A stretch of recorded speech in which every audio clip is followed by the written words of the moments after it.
Hey guys, welcome back to the channel. Should be a shorter video for this one, but I did want to talk about the LEGO Wicked Brickheadz Elphaba and Glinda figures. This was set 40794 from 2025. This set contains 325 pieces, retailed for $19.99, and features the respective Glinda and Elphaba Brickheadz, so about $10 each when you add that together. I do think it's appropriate that these were sold as a duo. You do get a respective instruction booklet for each of the respective Brickheadz, so this could be a nice set to build with a partner. These were my first Brickheadz that I purchased, and I don't have a huge draw necessarily to Brickheadz, but I did want to be a completionist for this theme, as it was like 2 waves of sets for Wicked, and I'm a big Wicked fan,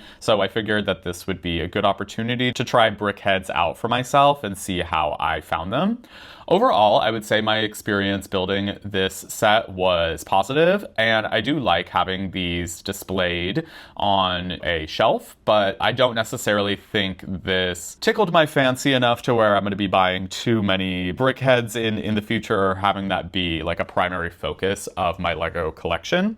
That said, let's check these 2 figures out in greater depth and see what they have to offer. Both of these Brickheadz come on this 6x6 base with some tiling and 2 studs to attach the Brickhead figure onto. Beginning with Glinda, we'll do a 360 look here of the figure. So we do see that the bubble dress look is decently, I think, depicted here, but the only real detailing of it is this one printed piece kind of featured for, I guess, the torso. I wouldn't anticipate that every single one of these pieces would be like a respective printed piece, but I do think, you know, it's a little underwhelming to have just this light pink be represented throughout. Maybe if they'd switched it up a little bit with some, you know, some white, some hot pink, it would have created potentially a little bit more depth and detail complementary to the printed piece that we see there, and the color scheme and detail that we saw within the Tim Burton-esque Elphaba and Glinda figures that we saw released separately. Have a review of that on my channel if you're interested. That said, I like how we got the bubble wand here, and I think it was effectively created. The crown up top here as well is nicely constructed. I believe typically we would see this tan color on Brickheadz actually used for the figure's skin, but because we have her blonde hair, we get this kind of rosier tone used for her skin, which I think was a very smart decision and evokes Glinda's look nicely. For Elphaba, we see a very similar construction in the dress that we saw with Glinda's.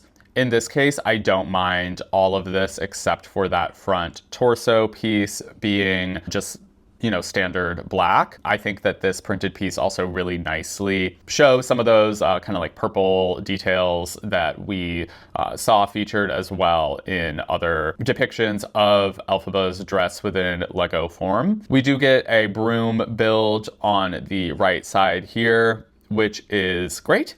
The highlight of this figure, and I think of perhaps this set as a whole, is the detail that they use for Elphaba's hair on the back. I thought that this was a really cool build and depicted her hair like very beautifully within the Brickheadz style. The hat, I think, is perhaps a touch squashed. I think Brickheadz in general have obviously a more squashed style and are going to be a little bit smaller within a, you know, a particular kind of height threshold. So maybe it wasn't realistic for them to build this up much higher. But I think like 1 or 2 studs higher here would have benefited this hat a little bit, in my opinion, but you know, what do I know? To summarize my thoughts about this set, I would say they do, from what I can tell, a very nice job translating these two characters into Brickheadz form.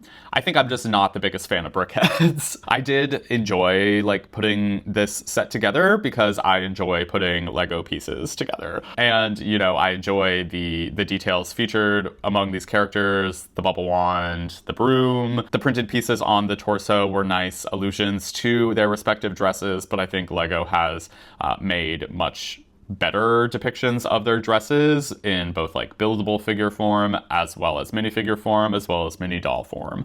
So this would probably be the last Lego Wicked set that I would recommend, but that's just based on my personal preferences. I think if you do like Brickheadz, I think you would enjoy picking these up if you're a Wicked fan, or even if you are like a Wizard of Oz fan and you kind of want these characters to reference how they were originally, you know, depicted. I think that this set does a nice job in that regard. And I think for $20, getting 305 pieces, it fits the mold of being that standard like $10 per brickhead. So I think that they did a decent job here. Maybe a couple areas that could have been a little bit improved, even within the kind of typical design language that we see Brickheadz designed within.